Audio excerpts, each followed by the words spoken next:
El mensaje de hoy tiene un nombre interesante para mí, se llama Su mano me rescató. ¿De qué mano estaré hablando, verdad? Y vamos a hablar acerca de aprendizaje, prueba o proceso. Todo lo que yo voy a hablarles es producto de situaciones que he vivido, ¿no? Son de vivencias y de momentos difíciles y no tan difíciles, pero son situaciones en las que Dios se ha revelado más a mí y me ha permitido conocerle de una forma diferente, de una forma nueva. Entonces, espero que Dios hable a sus corazones el día de hoy. Sé que todos pasamos por estos momentos y es interesante poder reconocer más o menos en dónde podría yo encontrarme. Vamos a hablar primero del desierto y para eso vamos a dirigirnos a Éxodo 3 del 7 al 12. Yo tengo la versión Reina Valera. ¿La tenemos? Sí, ¿no? Vale. Yo leo y ustedes me siguen. Dijo luego Jehová: bien he visto la aflicción de mi pueblo que está en Egipto, y he oído su clamor a causa de sus exactores, pues he conocido sus angustias, y he descendido para librarlos de la mano de los egipcios y sacarlos de aquella tierra a una tierra buena y ancha, a tierra que fluye leche y miel, a los lugares del cananeo, del eteo, del amorreo, del fereceo, del heveo, del jebuseo. El clamor pues de los hijos de Israel ha venido delante de mí, y también he visto la opresión con que los egipcios los oprimen. Ven por tanto ahora y te enviaré a Faraón para que saques de Egipto a mi pueblo, los hijos de Israel. Entonces Moisés, que era con quien Dios hablaba, respondió a Dios: ¿quién soy yo para que vaya Faraón y saque de Egipto a los hijos de Israel? Y él le respondió: ve, porque yo estaré contigo. O sea, no eres tú. Y esto te será por señal de que yo te he enviado. Cuando hayas sacado de Egipto al pueblo, serviréis a Dios sobre este monte. Es interesante porque al principio habla acerca de dos sentidos. He visto la aflicción de mi pueblo que está en Egipto y he oído su clamor. Luego dice: he conocido sus angustias y he descendido para librarlos. Y alguien pregunta a veces: ¿Dios está quieto?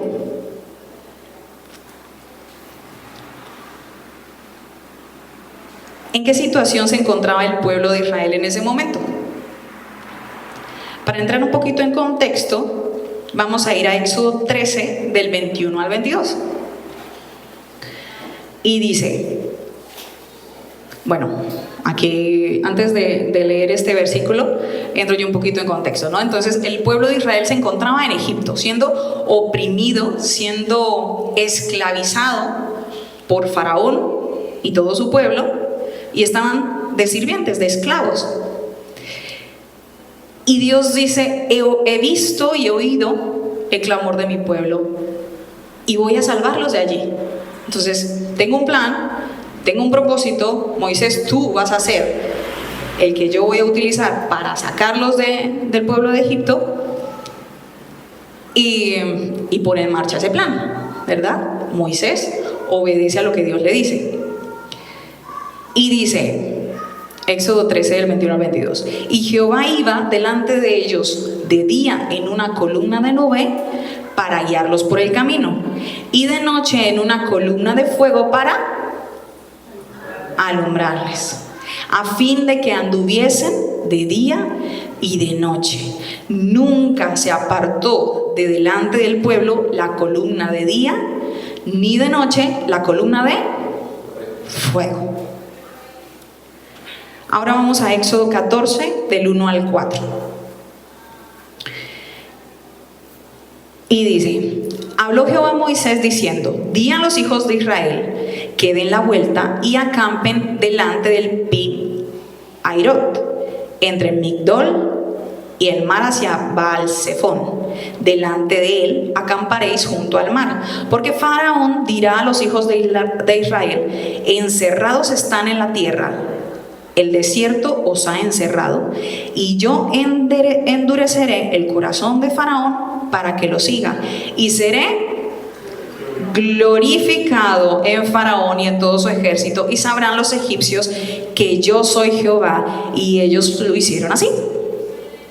¿Vale? Entonces, hay muchos puntos a destacar de todos estos versículos que yo he leído, pero quiero irme por un lugar. Recuerden que el título se llama Su mano me rescató. Entonces vamos a ver cómo Dios es el rescate del pueblo de Israel.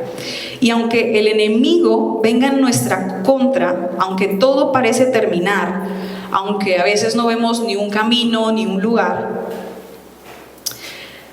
y que solamente nos espera el fracaso, aún allí Dios siempre está al control. Y cuando Él está al control, abre camino donde no hay.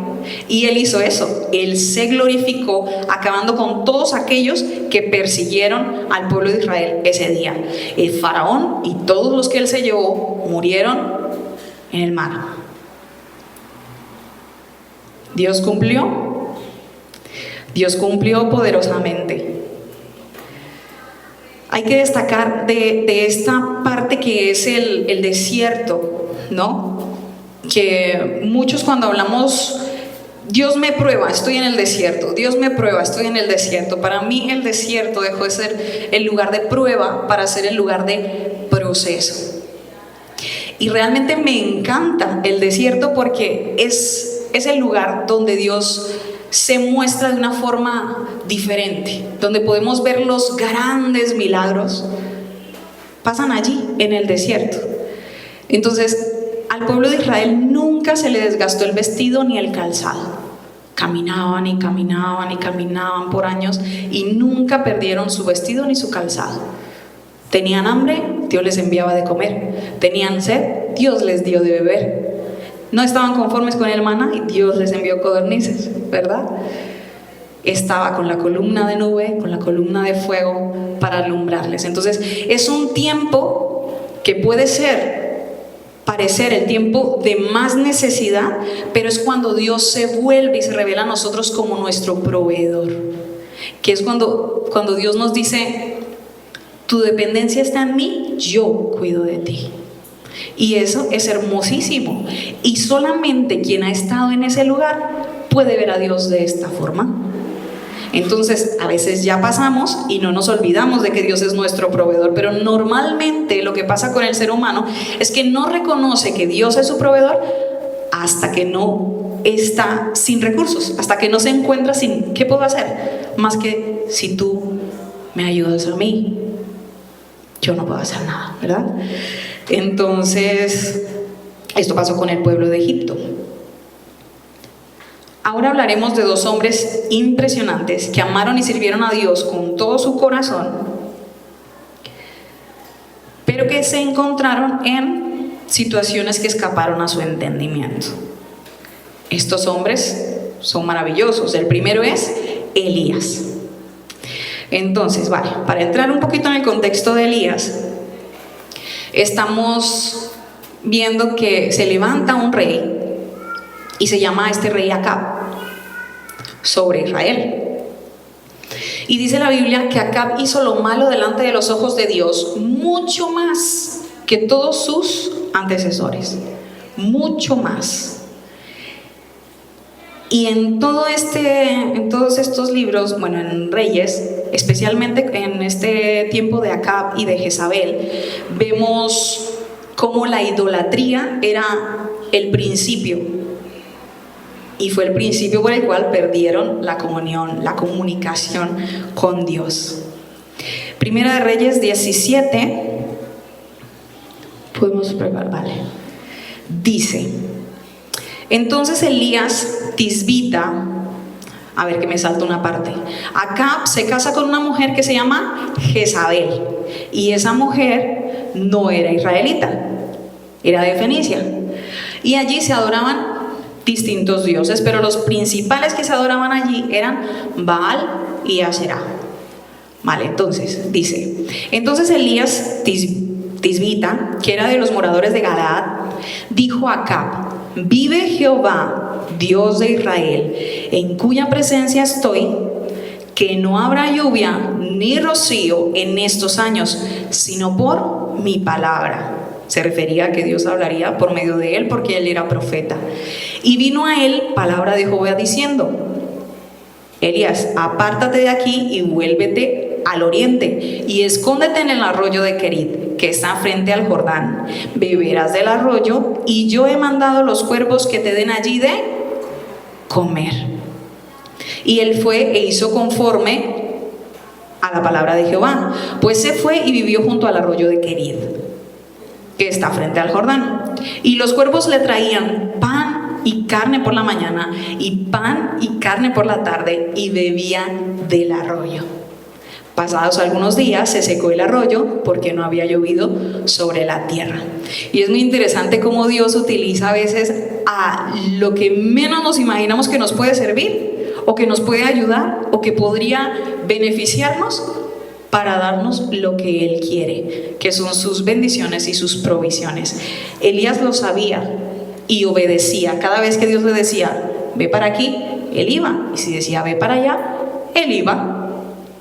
Y en este caso Dios utilizó a los cuervos, a esos animales carroñeros, para llevar en su boca la carne y el pan que necesitaba Elías. Y dice que iba en la mañana y que iba en la noche. Resaltamos aquí la fe que tenía Elías y el conocimiento que tenía de Dios para entender y obedecer, ¿no? Versículo 8 dice: vino luego a él palabra de Jehová diciendo: levántate, vete a Sarepta de Sidón y mora allí.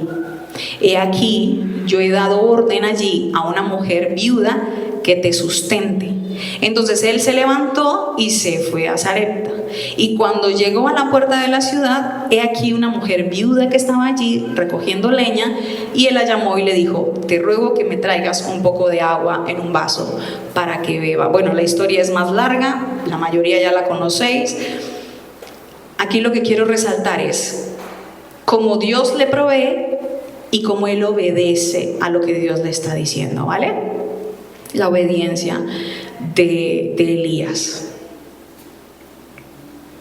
Entonces, este hombre que ha ido al río y los cuervos le llevaron la comida. Este hombre que ya no tenía dónde ir y Dios le dice: vete a Sarepta, que ya he preparado allí un lugar para ti, he preparado una viuda que te va a sustentar, vete para allí. Este hombre que es capaz de decir: vive Dios en cuya presencia estoy, que no lloverá hasta que no vuelva a decirlo, hasta que Dios me mande. Y esto pasó durante más de 3 años, la sequía. Este mismo hombre llama y reta, después de la muerte de los profetas de Israel, llama y reta a los profetas de Baal y de Aserá y los mata a todos. Este mismo hombre luego se encuentra en una situación muy interesante. Y vamos a leer 2 de Reyes 9:15. Dice que después de que se hizo la matanza de los profetas de Baal y de Aserá, Jezabel se entera y le manda una razón. Una razón, no llega directamente la cara de Jezabel aquí delante de Elías. Una razón llega a él y dice que sus dioses harán mucho peor con ella si al otro día, a esa hora, no está él muerto. ¿Y qué hace Elías? El Elías que conoce perfectamente quién es Dios. Elías huye. El Elías que acaba de matar a todos los profetas, Elías huye. Y dice, y allí, a ver, estamos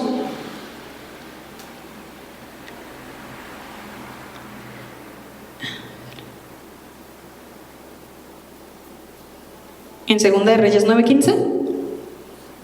Sí.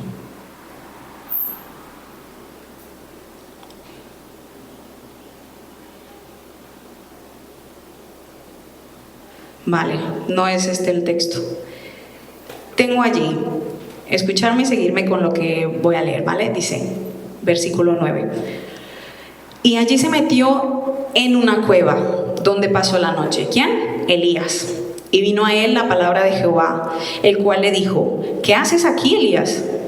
Él respondió, he sentido un vivo celo por Jehová, Dios de los ejércitos, porque los hijos de Israel han dejado tu pacto, han derribado tus altares y han matado a espada tus profetas, y solo yo he quedado, y me buscan para quitarme la vida. Y él le dijo, pobrecito. Él no le dijo pobrecito, no. Y él le dijo, terrible, ¿qué estás haciendo aquí? Tampoco, no le dijo eso. Le dijo, sal fuera y ponte en el monte delante de Jehová. Él le dice, ven donde estoy yo. ¿Qué haces ahí? Ven y ponte en el monte delante de Jehová. Y aquí Jehová que pasaba, y un grande y poderoso viento que rompía los montes y quebraba las peñas delante de Jehová. Pero Jehová no estaba en el viento. Y tras el viento un terremoto. Pero Jehová no estaba en el terremoto. Y tras el terremoto un fuego. Pero Jehová no estaba en el fuego. Y tras el fuego un silbo apacible y delicado. Y cuando lo oyó Elías, cubrió su rostro con su manto y salió. Y se puso a la puerta de la cueva. Y he aquí que vino a él una voz diciendo, ¿qué haces aquí, Elías? Y él le respondió, he sentido un vivo celo por Jehová Dios de los ejércitos, porque los hijos de Israel han dejado tu pacto, han derribado tus altares y han matado a espada a tus profetas, y solo yo he quedado, y me buscan para quitarme la vida. Y le dijo Jehová, pobrecito, tampoco. Otra vez le dijo, terrible, ¿qué estás haciendo aquí? No, le dijo, ve y vuelve por tu camino, por el desierto de Damasco, y llegarás y ungirás a Hazael por rey de Siria. ¿Has sentido alguna vez agotamiento? ¿Un no puedo más? ¿Temor? ¿Tristeza? ¿Soledad? Elías estaba batallando con su alma. Estaba batallando con su alma en el campo de batalla de su mente y de sus emociones. ¿Él sabía quién era Dios? Sí sabía quién era Dios. ¿Él había visto los milagros de Dios?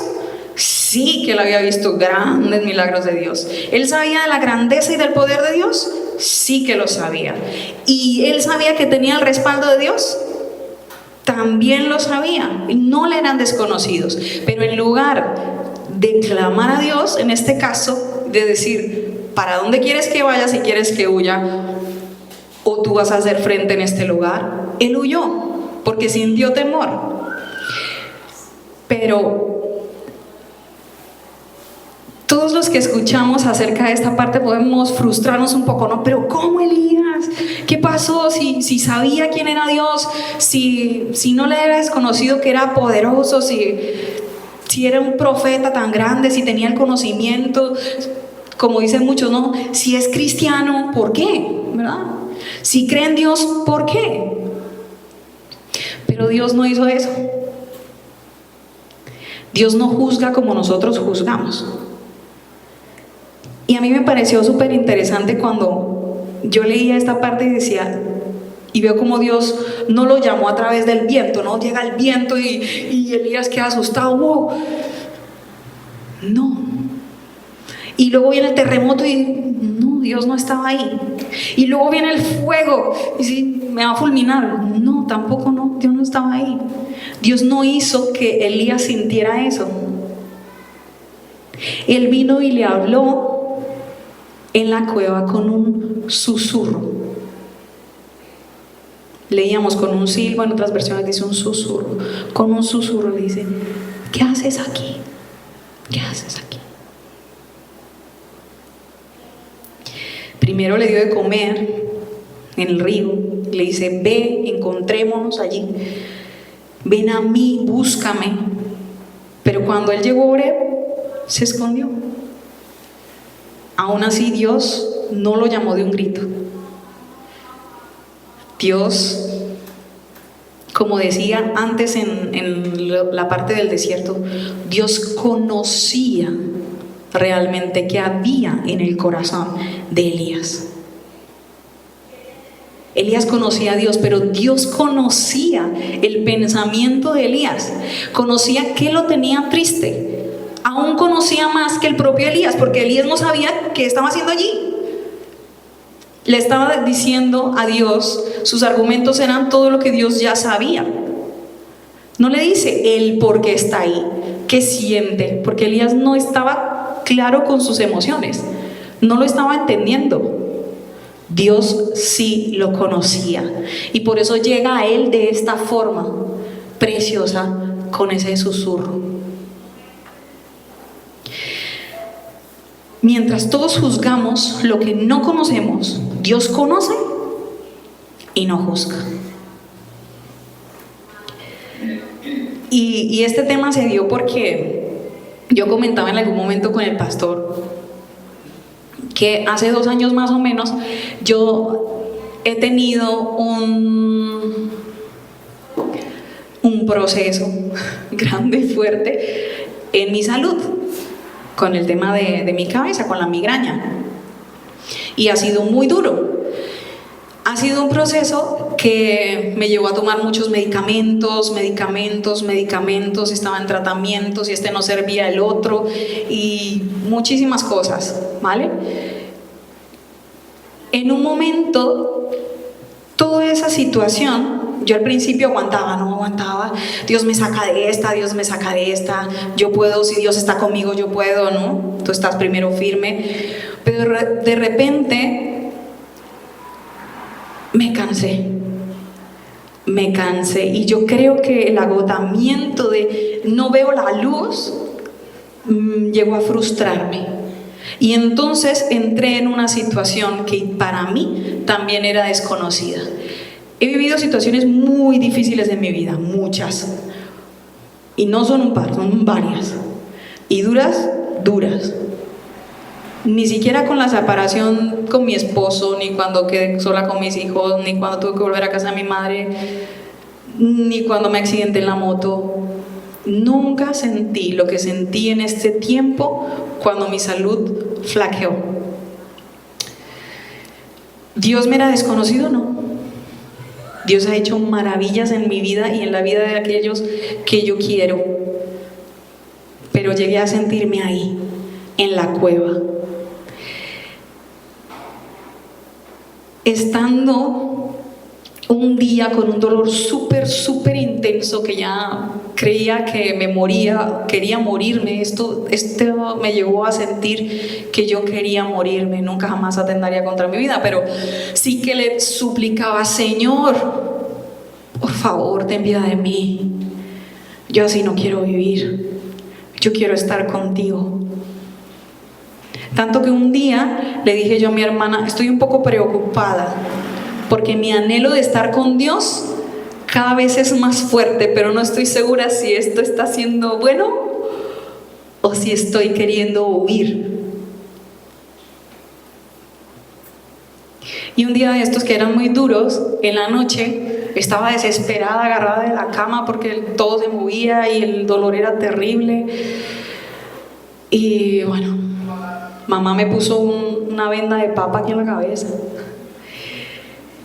que es una bendición. Y bueno, al final me quedé dormida, no sé cómo me quedé dormida porque el dolor era terrible. Y no olvidaré nunca porque me despertó de mi móvil una canción. A ver si soy capaz de cantar un trocito. Dice: fue suficiente un soplo de vida y de amor para hacerte, donde un oscuro vacío reinaba, tu luz pudo verse. Y aunque en un mundo imperfecto te encuentres, puedes confiar en que yo estoy presente. Ay, amado hijo mío, estoy quebrando. Ay, aquí estoy contigo. Dice, ay, puedes escucharme. Ay, no voy a dejarte. En ese proceso tan duro que yo viví, escuchar esta canción fue para mí, wow.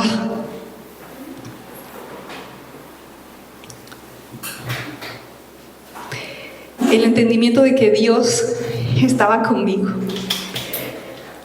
Y me dice, puedes escucharme. O sea, Él estaba hablando, pero yo no estaba escuchando. Yo estaba solamente sintiendo.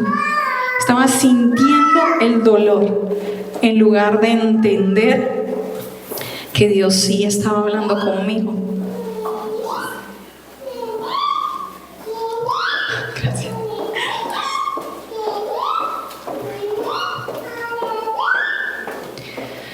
Entonces, aquello que pueden llamar depresión, yo alcancé a sentirlo. Y es interesante porque hacía un tiempo yo había escuchado a un amigo que me dijo, Lice, estoy deprimido. Y mi corazón lo juzgó. Yo conscientemente no lo juzgué. Yo quise ayudarle, apoyarle, y todo lo que estuvo en mi mano, a la distancia, porque él está en Colombia, yo intenté hacerlo. Pero mi corazón pensó, pero si es cristiano, ¿cómo puede estar deprimido un cristiano? ¿Dónde está Cristo? ¿O dónde está su fe? ¿Verdad? Nunca jamás dije algo como lo que estoy diciendo, pero yo creo que mi corazón alcanzó a sentirlo. Luego lo viví. Ahora, es muy diferente vivir estas situaciones cuando conoces a Dios, porque no vas a entrar en un bucle de victimismo. Si buscas a Dios intencionalmente y le dices, ¿dónde me encuentro, Señor? Revélame dónde me encuentro y dónde me quieres llevar y qué debo hacer para llegar allí, a ese lugar donde tú me quieres llevar. Entonces, ¿qué pasó en mi situación? Cuando Dios me reveló que yo me encontraba dentro de la cueva, yo dije, wow, ¿en qué momento llegué aquí? No me he dado cuenta. ¿En qué momento llegué aquí? ¿Ahora qué tengo que hacer? Papá, voy a buscarte y buscarte y buscarte intencionalmente para poder salir de este lugar, porque yo sé que así como tú me has mostrado que me encuentro aquí, tú me vas a sacar. Entonces, ser intencionales es muy, muy importante. Ahora vamos a hablar un poquito sobre Job. Dice la Biblia que hubo en la tierra de Uz un varón llamado Job, y ese era hombre perfecto, recto y temeroso de Dios y apartado del mal. Entonces llega Satanás delante del trono de Dios y le dice, Dios le dice, ¿has considerado a mi siervo Job? Que es un hombre perfecto y recto y temeroso de Dios y apartado del mal. Y Satanás le dice, claro, si lo tiene todo, tiene todo. Y dice Job 1 del 7 al 11. Y dijo Jehová a Satanás, ¿de dónde vienes? Respondiendo Satanás a Jehová, dijo, de rodear la tierra y de andar por ella. Y Jehová le dijo a Satanás, ¿no has considerado a mi siervo Job, que no hay otro como él en la tierra, varón perfecto y recto y temeroso de Dios y apartado del mal? Respondiendo Satanás a Jehová, dijo, ¿acaso teme Job a Dios de balde? ¿No le has cercado alrededor de él y a su casa y a todo lo que tiene? O sea, que Dios tenía prohibido que se le tocara. Dice, ¿no le has cercado alrededor de él? Al trabajo de sus manos has dado bendición por tanto sus bienes han aumentado sobre la tierra. Pero extiende ahora tu mano y toca todo lo que tiene, y verás si no blasfema contra ti en tu misma presencia. Dijo Jehová a Satanás: he aquí, todo lo que tiene está en tu mano, solamente no pongas tu mano sobre él. Y salió Satanás de delante de Jehová. Es interesante cómo Dios nos guarda cuando Él dice: voy a acercar, y a este no lo pueden tocar, no lo pueden tocar.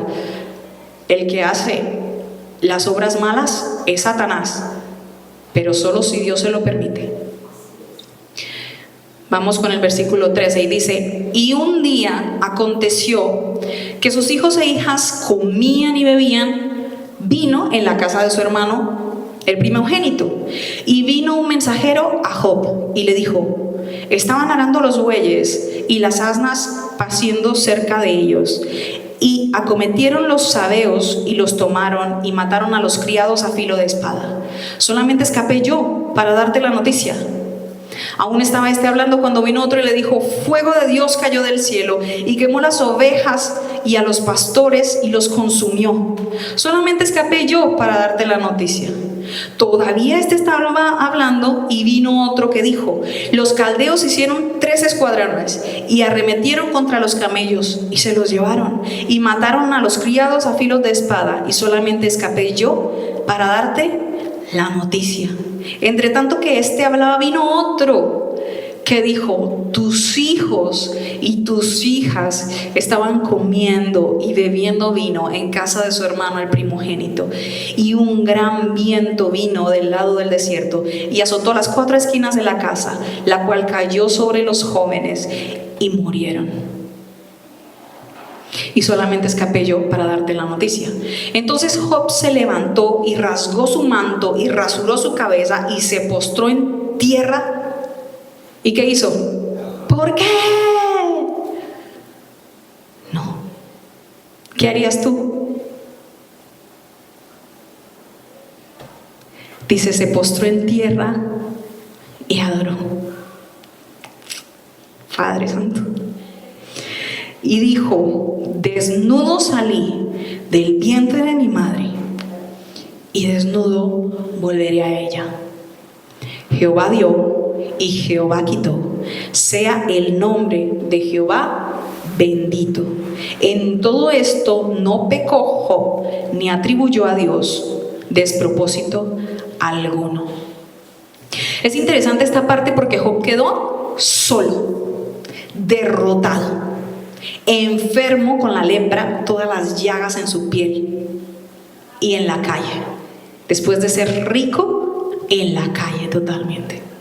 Y entonces llegan a escena los amigos. Estos amigos defienden que Dios es justo, y por su entendimiento de que es justicia, dicen básicamente: si tú, Job, estás viviendo lo que estás viviendo, es que algo hiciste para merecerlo. Es simple, porque Dios es justo, entonces las cosas malas no le pasan a los hombres justos, y entonces hiciste algo para merecer esto. Ellos conocían de Dios, dicen que sí, que tenían sabiduría y conocimiento de Dios, pero tenían su entendimiento de que es justicia. Entonces vamos a leer Job 23, del 2 al 8.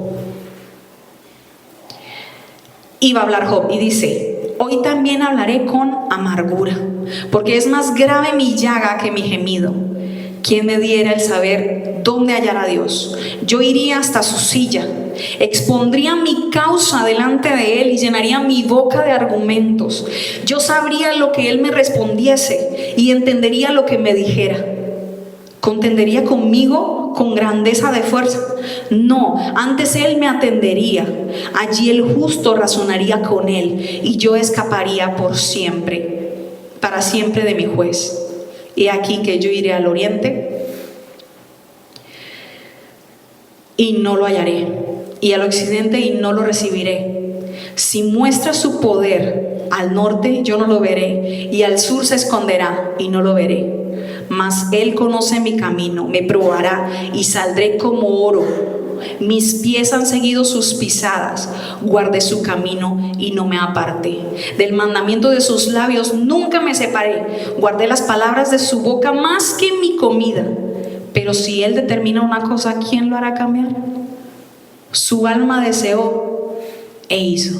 Él pues acabará lo que ha determinado en mí, y muchas cosas como estas hay en Él, por lo cual yo me espanto en su presencia. Cuando lo considero, tiemblo a causa de Él. Dios ha enervado mi corazón y me ha turbado el Omnipotente. O sea, Job estaba sufriendo a un nivel inmenso. Eso ya lo entendemos cuando vimos todo lo que le pasó. Pero ¿a qué nivel estaba su corazón sufriendo que ha dicho: yo quiero presentar mi causa y defenderla delante del juez, porque yo saldría como oro, porque yo soy justo, porque yo no he pecado, porque he guardado más sus mandamientos que mi propia comida? ¿Era falso lo que estaba diciendo Job? No, Dios dijo que él era un hombre recto y justo delante de Él. Pero hasta dónde su conciencia, tenía una conciencia, yo creo, buena de quién era Dios, pero hasta dónde su conciencia de quién era Él, y no acerca solo de sus actos, le era realmente conocida. Me refiero que a veces en nosotros existe una falsa humildad y nos vestimos muchas veces con ella. Somos justos, yo soy bueno, yo no peco, yo no miento, yo no hago mal, o sea que me considero una buena persona. O el orgullo de creer que somos limpios por nuestros esfuerzos, porque yo procuro, porque yo hago, porque yo doy, porque yo sirvo. Y nuestro errado concepto y subjetivo sentido de la justicia y de la inocencia nos pasan factura. O sea, lo que yo creo que es justo y lo que yo creo que es inocente. Entonces, ya sé que ha sido un poquito extenso las tres historias que les he mostrado, pero son tres procesos diferentes. El desierto, que trae una riqueza increíble, ¿no? Porque podemos ver a Dios como proveedor y podemos aprender de sujeción y de dependencia. El tiempo en el que Elías estuvo en la cueva nos muestra cómo nuestro Padre nos cuida, nos conoce y nos entiende, aun en lo que no tengamos razón. Y en el caso de Job, Dios luego le contesta: ¿dónde estabas tú cuando yo hice la tierra? ¿Dónde estabas tú cuando cerqué el mar? ¿Dónde estabas tú? O sea, ¿realmente te crees tan bueno? Y me llama la atención un comentario que le hace uno de los amigos de Job, Eliú, que es Job 33, del 8 al 13, y dice: de cierto tú dijiste a oídos míos, dice Eliú acerca de lo que Job estaba diciendo, y yo oí la voz de tus palabras que decían: yo soy limpio y sin defecto, soy inocente y no hay maldad en mí. He aquí que él buscó reproches contra mí y me tiene por su enemigo. Puso mis pies en el cepo y vigiló todas mis sendas. He aquí, ¿esto has hablado? Justamente, yo te responderé que mayor es Dios que el hombre. ¿Por qué contiendes contra Él? Porque Él no tiene que darte razones. Él no da cuenta de ninguna de sus razones. Él no tiene que darte explicaciones acerca de lo que pasa. Entonces, ¿qué deberíamos entender para avanzar? Decía, hay tres cosas que yo he puesto aquí. ¿Es real el Dios en el que crees? Si yo te pregunto, ¿es real el Dios en el que crees? ¿Quién levantaría la mano? Si tu respuesta es sí, ¿quién es Dios para ti? Mi proveedor. Vale.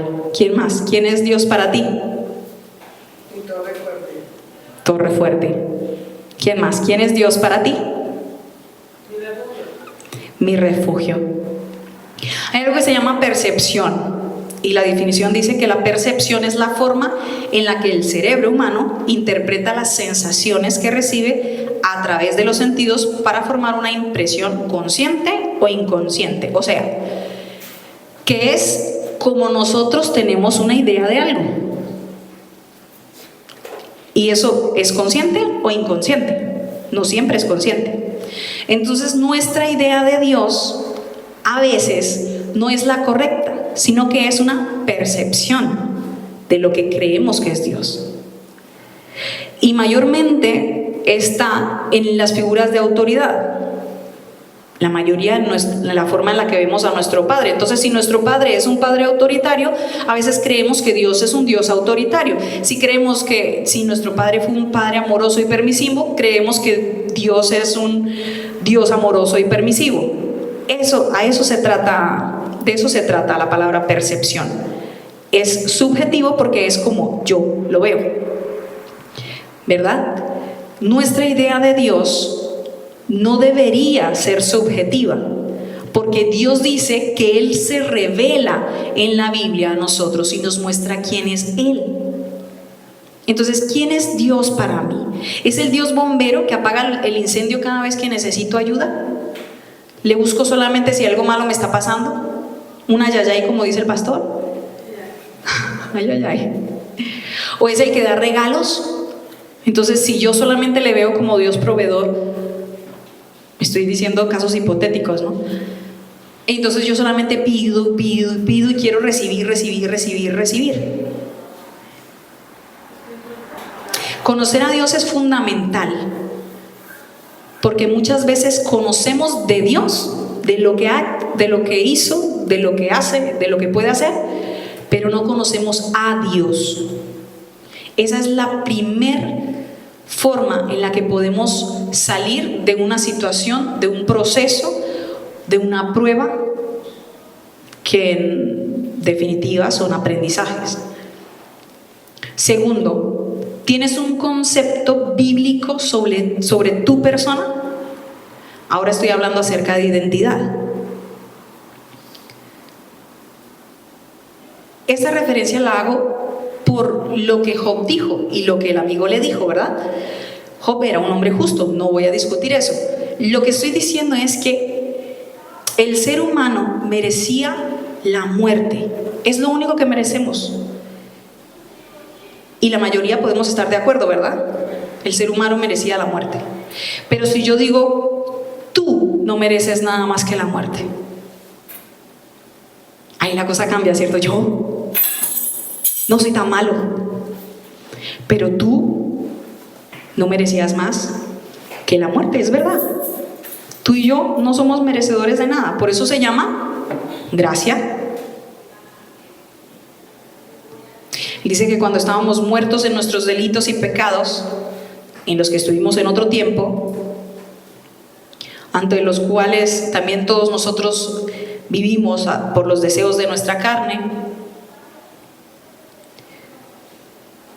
éramos por naturaleza hijos de ira, lo mismo que los demás, pero Dios, que es rico en misericordia, por su gran amor con que nos amó, aún estando nosotros muertos en pecados, nos dio vida juntamente con Cristo. Así que por gracia somos salvos. La Biblia dice que aquel que cree y recibe a Cristo como su Señor y Salvador es salvo. Y ese momento en el que recibimos al Espíritu Santo, nacemos de nuevo y somos adoptados como hijos de Dios. Entonces, ¿qué dice Juan 3:16? Porque de tal manera amó Dios al mundo que ha dado a su Hijo unigénito para que todo aquel que en Él cree no se pierda, mas tenga vida eterna. Y Gálatas 4:6 dice: y por cuanto sois hijos, Dios envió a vuestros corazones el Espíritu de su Hijo, el cual clama: Abba, Padre.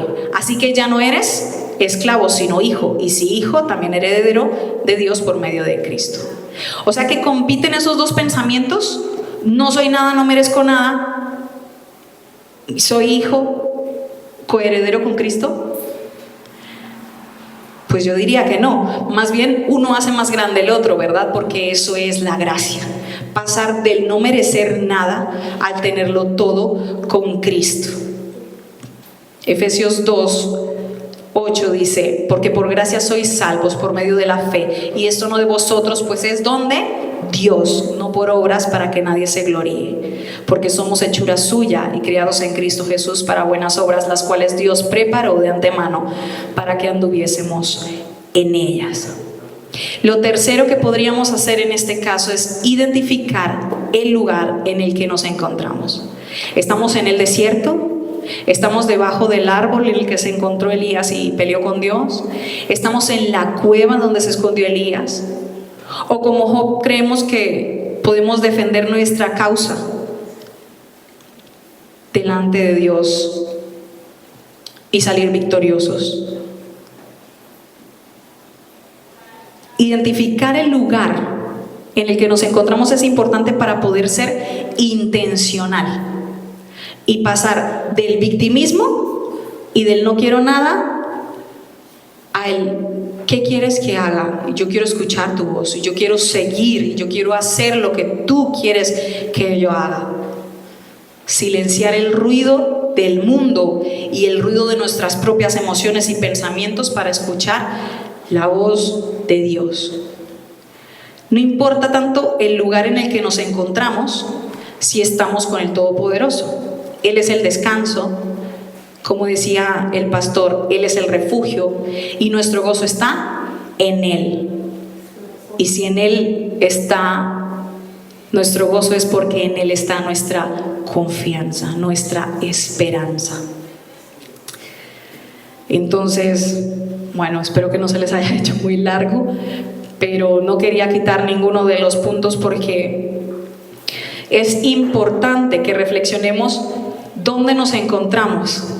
Y a veces las situaciones, las emociones nos llevan a hundirnos, nos llevan a querer alejarnos, nos llevan a quitar la mirada de Jesús, como hizo Pedro cuando estaba sobre el agua. No estaba lejos, simplemente dejó de mirarle al frente y se hundió, se empezó a hundir, ¿verdad? Que nuestro Dios Todopoderoso siempre nos muestre que Él es nuestro refugio, que Él es nuestro lugar seguro. Amén.